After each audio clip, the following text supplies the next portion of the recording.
Welcome back to Her Drive. I am Cynthia Cramblett, host of the show, as well as somatic sexologist, intimacy coach, energy worker, and disciple of love who is dedicated to staying open, curious, and guiding others into their biggest, most loving expression of their innermost beauty.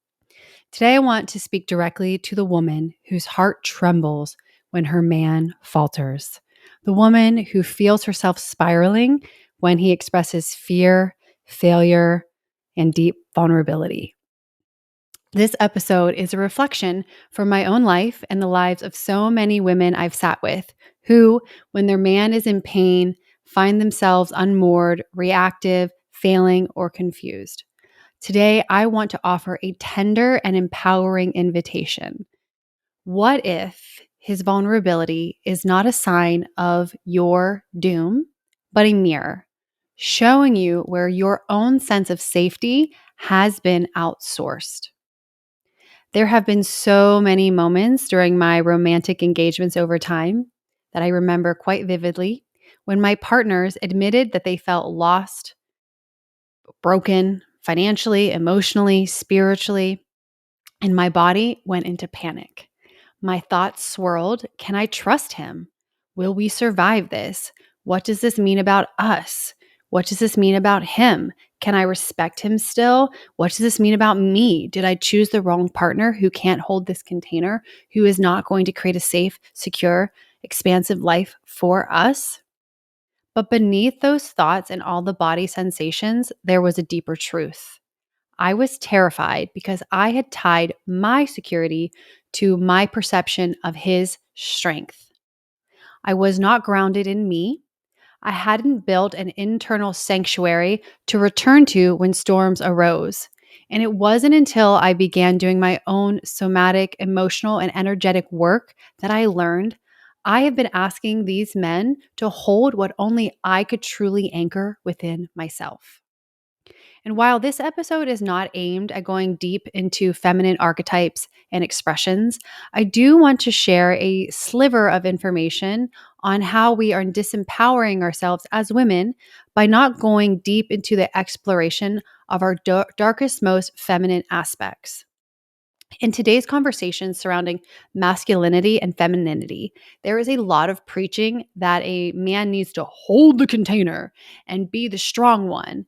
Yet women still crave the connection and vulnerability, but feel turned off when their man falters. I think this approach to romantic relating is a breeding ground for women to continue to be disempowered in their own sovereign field of energy and disrespects our innate wisdom of being a powerhouse in both the light and the dark expressions of femininity. And ultimately, it creates a shutdown in our men as well and keeps them contained in only small aspects of their divine expression, which should be fully seen and witnessed. In the last several years, I have gone into the depths of my being, and in this healing journey have found that there is no one who can create security in my life greater than me. And that for most of my dating and romantic life, I was looking for men to create safety, only to be constantly let down when they faltered.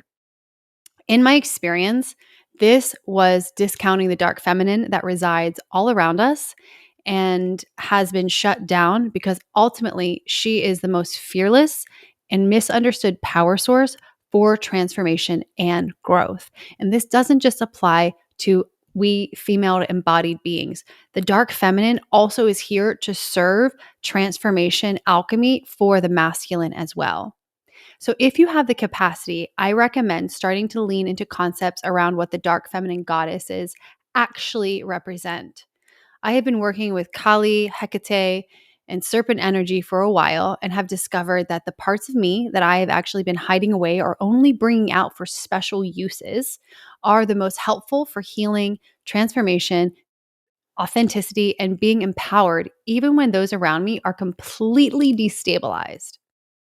But if this is not where you're at this time on your journey, I'm going to dive into some other somatic techniques and journal prompts that will help you identify if you are outsourcing your security to someone else. So, here are some signs and signals that this might be true for you and that you're outsourcing your security to him. One, you feel panic or urgency when he shares a struggle or a weakness, a perceived weakness, a vulnerability, an ick. You try to fix his emotions so that you can feel calm again. Number three, you equate his low moments with the end or potential end of the relationship. Number four, you feel rooted or unrooted or unsafe unless he's got it all together. And lastly, you don't know how to soothe yourself without his reassurance. Yowza. If any of these resonate, I want you to know this isn't about shame. I've been there, sisters. This is about awakening and about reclaiming your power and your own self attunement. And if you've not heard of attachment styles, let this be a new resource of information. And if you are familiar with attachment styles, this next bit will be a refresher for you on the basics of attachment styles. So many times the way we attach and express in connection with people can actually be traced back to where we might have attachment wounds that were developed in our childhood or in traumatic events throughout our life. And sharing these isn't to make anyone wrong. Again, it's just for self awareness. So if you have an anxious attachment style, you might interpret his disconnect as abandonment. His pain equals threat. So if he's needing to go into his own cocoon to gather and he's not able to show up for you in the way in which he has for quite a while, this might cause you great levels of destabilization. This is something I've struggled with a lot after being in a traumatic, abusive relationship and have really had to do a lot of work about maintaining my sense of self, which we'll get into a little bit later on how you can do that. If you lean avoidant, his vulnerability and deep shares might have you feeling overwhelmed. What I imagine with this is like a breaker box that you see in your house, and all the power is surging through those breaker boxes that are your nervous system. And when he shares his deep vulnerability, it just makes them pop and it kills all the power. It kills the connection. And you just want to get away from him and that information and almost like disassociate from it to go into your own space and and get away from him, no matter how much you love this man. And lastly, if you're secure, which is what we all aim to be, you can witness his emotion without collapsing, without spiraling, and you can remain tethered to your own internal truth while also holding space for his, and also bringing that dark feminine aspect forward of expressing truth around how his actions, behaviors, and certain things might be causing you harm without blaming him and wanting to terminate the dynamic or whatever a spiraled outcome could look like. And my loves, this is where the magic lies, not in being perfect, but being in awareness around how you're connected and how you are showing up during these moments of stress. So, as a somatic practitioner, I want to give you some really beautiful, easy self-regulation tips that you can do in the moment of destabilization. So, the aim here is to bring it into the body because this isn't about mindset. Many times we are like, I'm going to be this way, I'm going to force my mind. I am determined, I have decided. But ultimately, we have to feel into sensations in the body, find safety in the body, and really so many ways of doing that falter because they're not somatic. They're not working with the nervous system. So here are some easy ways that you can tap into regulating your nervous system. The first one, orient. Gently look around the space you're in. Name things you see. Name things you can touch. Name what you can hear, what you smell, and what you feel inside of your body. What might your body be telling you? Are there pains? Is there tension? Is there tingling? Name those sensations. And after you do that, breathe. Inhale through the nose and exhale with a sigh or any type of vocalization. The goal is to do this at least 3 times, but fucking do it as many times as you need in order to feel your nervous system decompressing. Another way to further that practice is to make a woo sound, like a low humming sound, which is helpful in activating your vagus nerve and calming down your system. Humming has been scientifically proven to be an extremely potent healing modality for eliminating stress within the body. I, for years, was a big hummer, and oh, that's my kitty, and didn't know that it was my body's innate wisdom trying to calm down my nervous system in a time of deep chaos and stress in past years of my life. So get to humming, my friends, whether you feel good or feel bad. Hum, hum, hum. And lastly, touch. Place one hand on your belly or your womb, one on your heart, and you can do the breathing and the humming and the sighing, all of those sounds all in once. And I recommend starting to visualize a sacred container that you can be in your mind space, and a place where you feel the most safe, secure, loved, nourished. And as you're in that place of visualization, say to yourself, I am safe. I am here. I can hold myself. I am safe. I am here. I can hold myself, over and over and over again. And these practices don't take that much time, but they can bring you back to you. And from here, you can become a woman who can hold space, not just for him, but most importantly, for yourself and other people in your life. Additionally, you can scan your own timeline for moments where you've been a strong pillar of support for yourself, resilient, powerful, and these times that you have not outsourced your abilities for someone else to solve your problem for, but leaned into your own power, can help you find a deep recognition and connection to your own self-empowerment. Remember, you're on a journey as a sovereign being, and it is up to you to create inner security, not someone else. No matter what the gurus say about male-female polarity, ultimately, you must create that unity within yourself so that there is a calmness within you that can withstand this state of almost neutrality no matter what is happening externally. And know that this isn't about being perfect. It's about trying to get there as smoothly as you can. And also make note, your man is on his own journey, and demanding he always be strong is not going to build intimacy.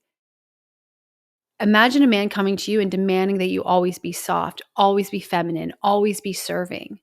That's not going to build intimacy. You want to be seen in this full range, broad, crazy wide spectrum that is the divine feminine, and the masculine should be able to be seen in all of his expressions as well. And this isn't about emotional dumping that is offloading onward and forever and ever and ever and just building this spiral of no growth. But if your man is in this state of like, babe, this is where I'm at, this is what I'm going through, I'm fucking struggling, you know, great.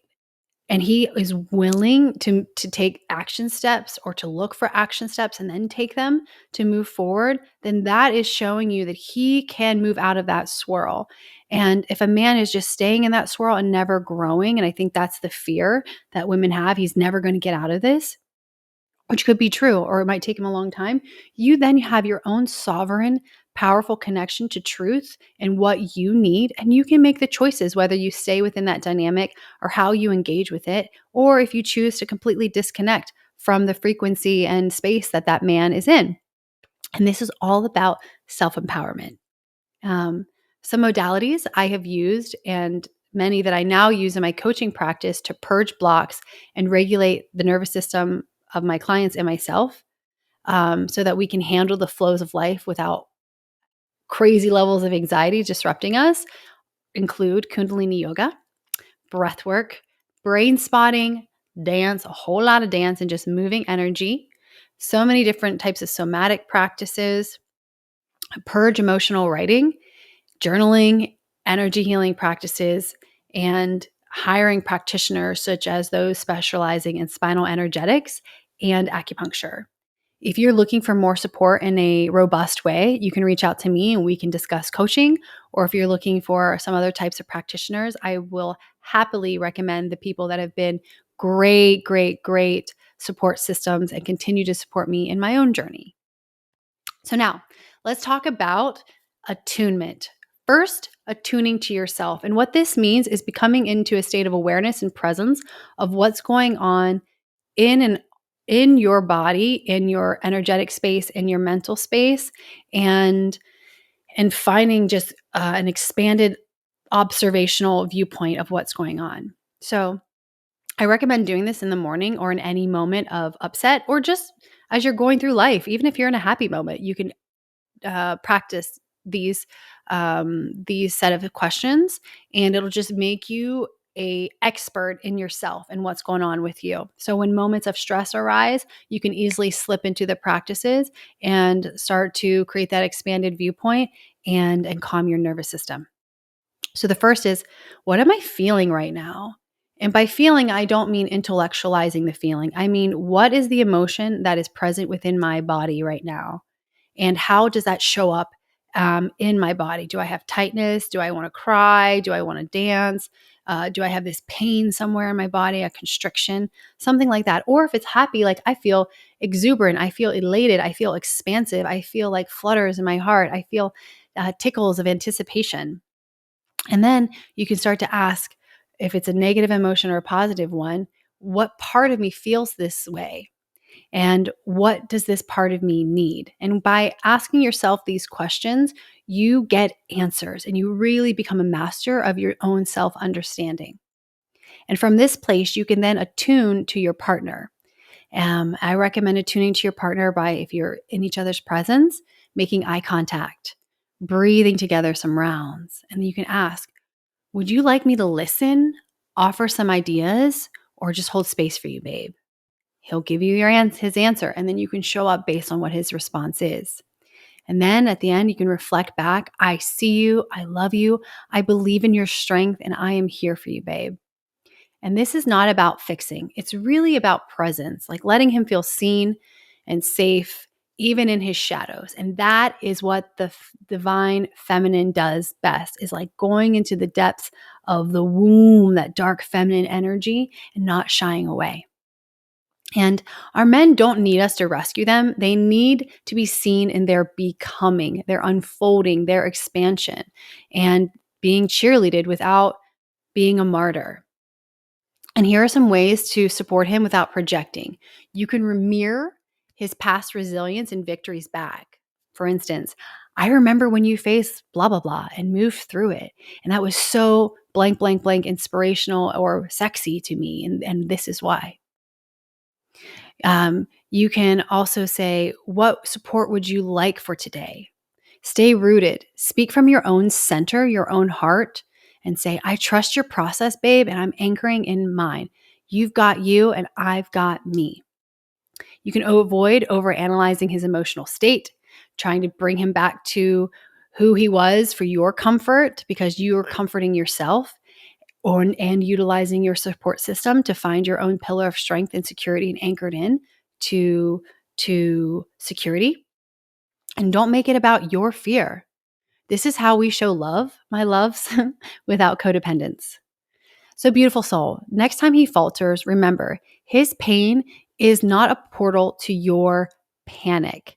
It is an invitation for you to deepen into your own inner earth strength, power, feminine wisdom.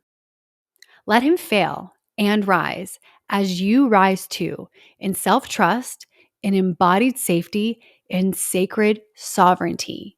Remember, the sacred feminine is not just softness and receiving, but a goddess of the depths of the darkest womb where rebirth occurs. Once you can sit within the darkness of your own self and fear, and then you come out secure, you can sit with anyone else's and not shy away, nor judge them, nor place your security based on where they are. You are autonomous, and your nervous system is yours to regulate in and of itself. So if this resonated, please share it with a sister who might need it.